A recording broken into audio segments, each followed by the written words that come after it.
this is obvious. You start with a short introduction to the workshop and a welcome. We have done it.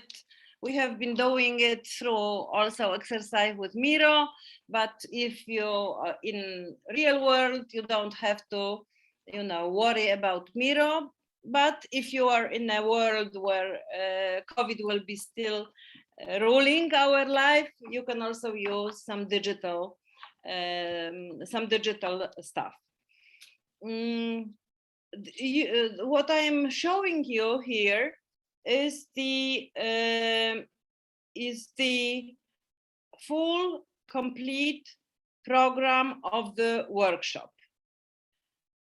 You will not be, you are not forced, and no one will force you to do the whole thing.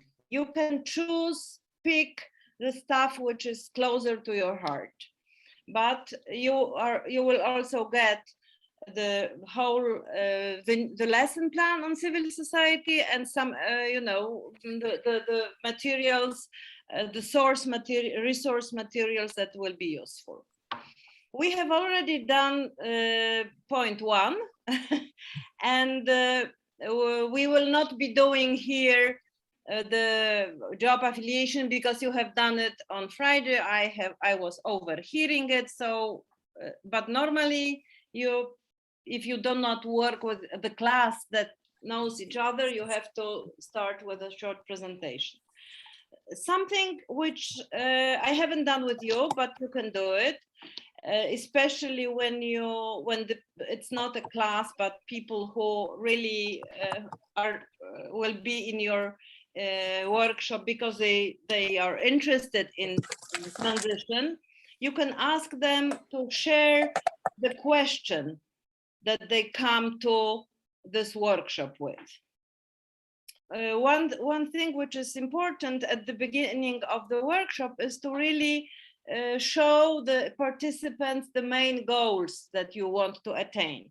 And in our case, the main goal is to at the end of the workshop, you should be able to understand and explain the role of civil society in the transition in our post-communist countries.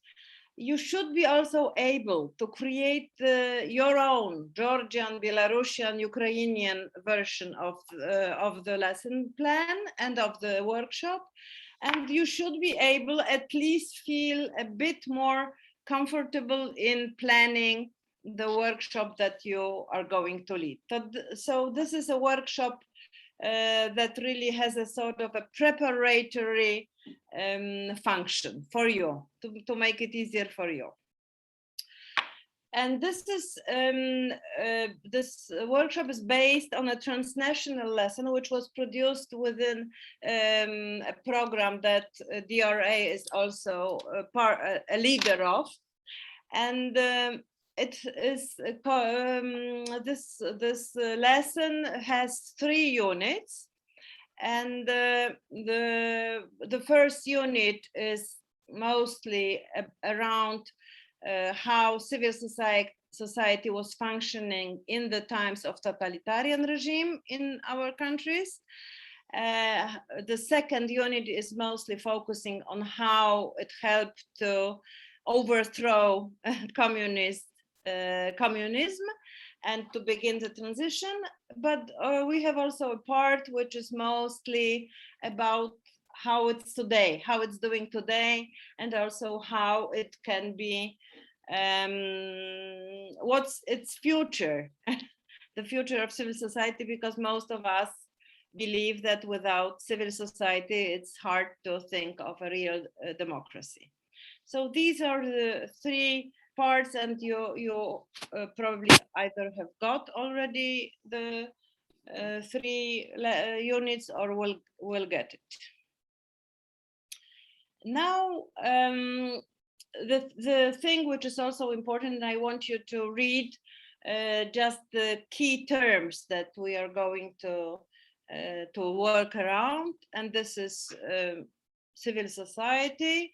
This is the emergence of civil society.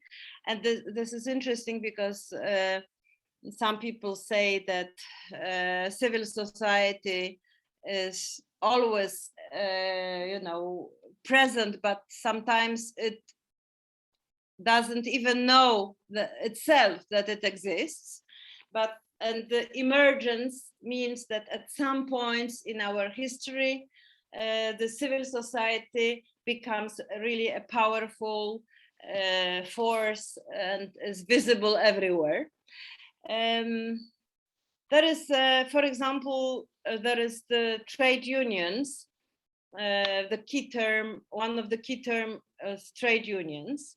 And I want you to notice that, some people say that, yes, trade unions can be part of civil society and are usually included in the civil society, but only if they are authentic trade unions.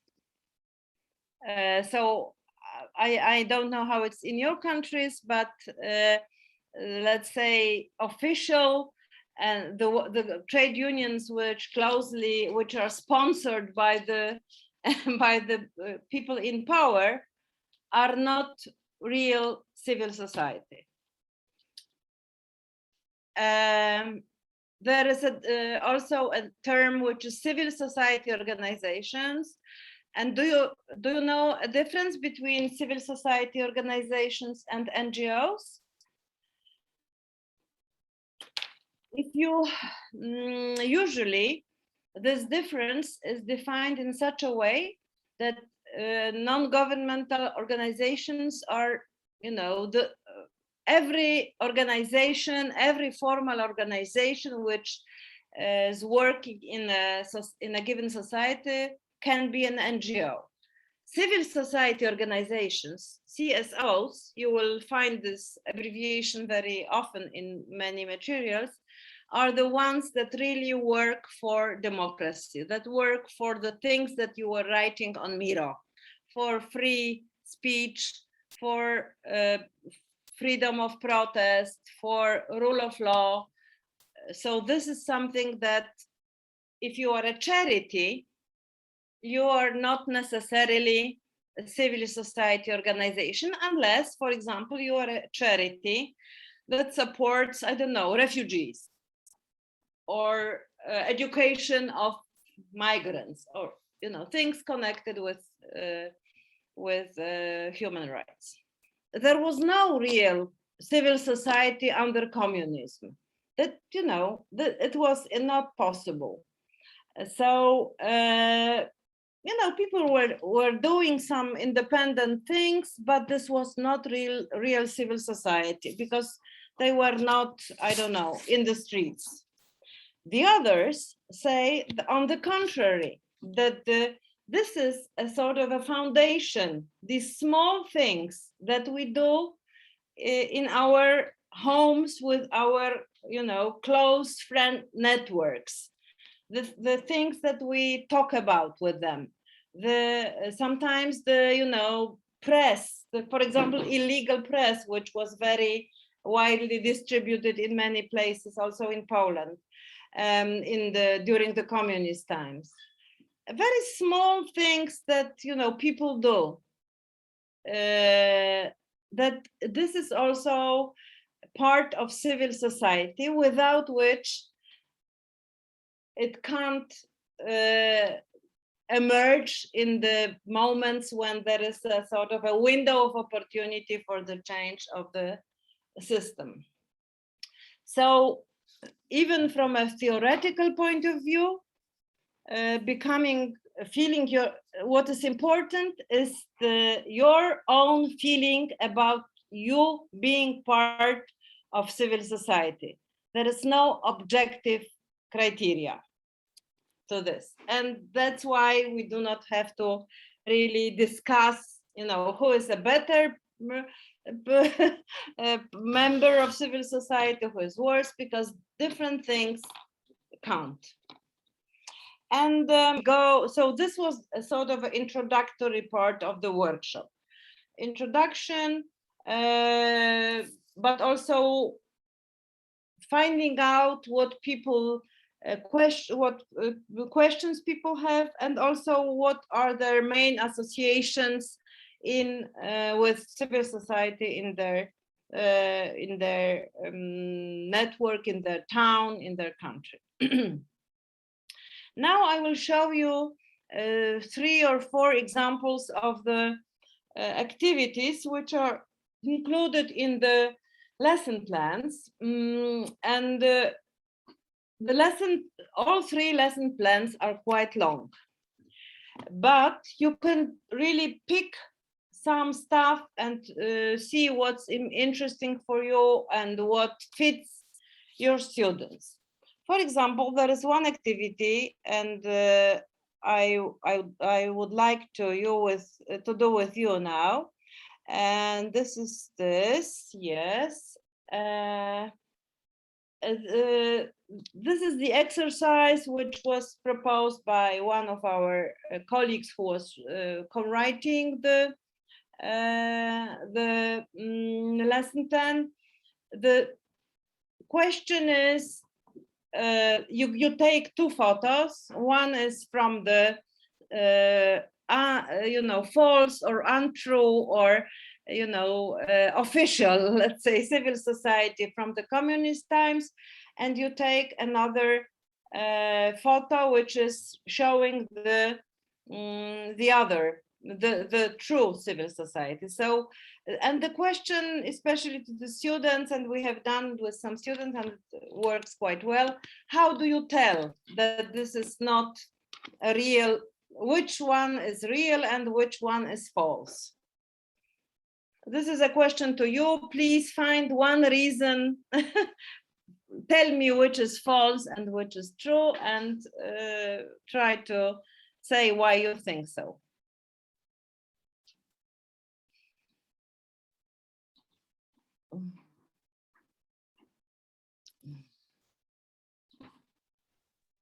Who can start? Can I? Yes, please. Please go. First one, yes, during communist regime, we see no emotions here. We see mainly they're men with the coats and they're listening to somebody, I guess. They have speaker, it's not visible effectively, sorry. I'm using phone just. And we see something like formal meeting, while in second one, we see mainly emotions. However, it rather covers is the way to attract the audience as well. But firstly, I will divide these 2 pictures: emotions versus formality, something like this. Thank you. Yes, thank you. So emotions, real emotions versus formality and pretending to really be engaged. Who else wants to add something to it? How can you tell the difference? How can you tell which is false and which is true? Someone, do we have anyone from Belarus here? This is my second, I'm asking this for the second time, because the second photo is from Belarus, as you can see by the flag, yes? We do not have anyone from Belarus, yes? So please, someone from Georgia or from Ukraine.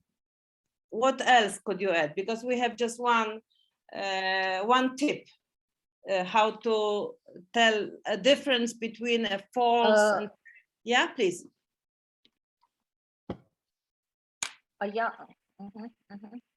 Please. Я могу попробовать, да? А вы откуда?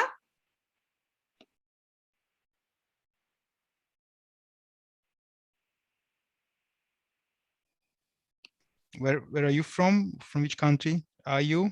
Could you please tell us?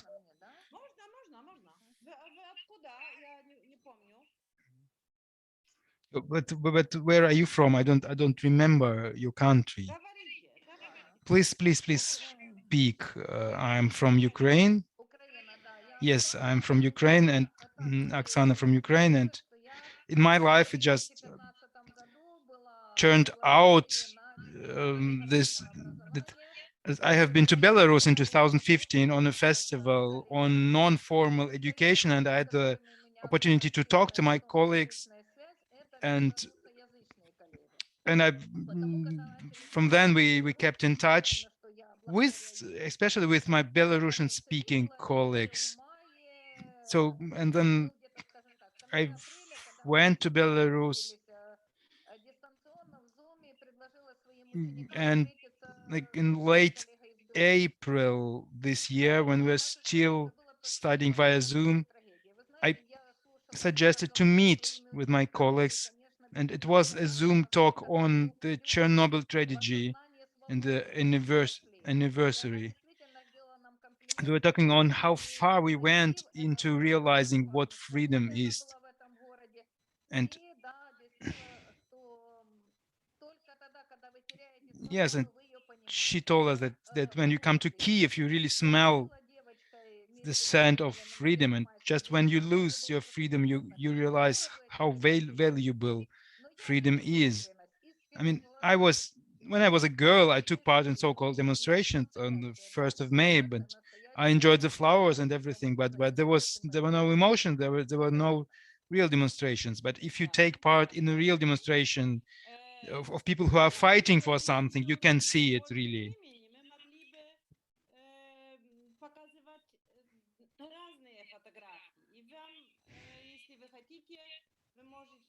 So if you had more time, we could also show different pictures, and you could choose the most interesting for you if you want to, because what I showed you was the demonstration on May 1st in the 70s, and the right one is from Belarus. Whatever you like, and just add them. And I think this is always a very good entry point. Photo is a very good entry point for a longer conversation on what real engagement, real society, civil society, real freedom of protest and going into the streets looks like. The other activity, just a minute, the other activity which I wanted to show Я могу you. еще одно предложение Yes. сказать? Can I add something? Unfortunately, I don't have the picture on me, but it's always in front of my eyes, and I always show it to my pupils. When the shootings stopped at the Independence Square in Kiev, and a lot of students and pupils came to bring flowers and lay flowers to the graves and the spots where the demonstrators were shot. Usually it was white roses, and then when the state grievance events started and officials started to lay down flowers, it was mostly red roses. And for me, this is also very relevant, and it's telling. In the Belarus case, the Krasные Gwozdiki, they were also very authentic.